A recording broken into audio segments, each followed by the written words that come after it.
So let's go over a few types of enclosures and woofers. We'll start with the home, the house for a woofer. We have sealed enclosures. This is for a truck box for people that don't have much space in their vehicles. And truck boxes enclosures, they require certain type of woofers that don't need a whole lot of airspace. We have a vented enclosure, much larger volume woofer enclosure, more along the lines made for many varied applications. It gives you the best of both worlds. It gives you a sealed enclosure for quick, tight bass, but also vents air to get you those lower, below 50, 40, 30 hertz bass notes.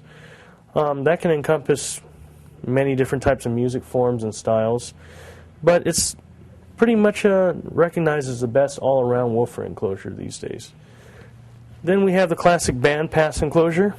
This one's a Collins type bandpass enclosure, not the average bandpass enclosure you're used to seeing, which would have the clear acrylic front or the plexiglass front.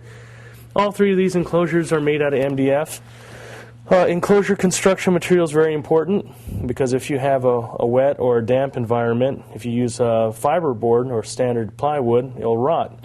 Marine grade MDF, Medite, will allow you to resist water. And those are just some of the few of the basics on enclosures and types of woofers.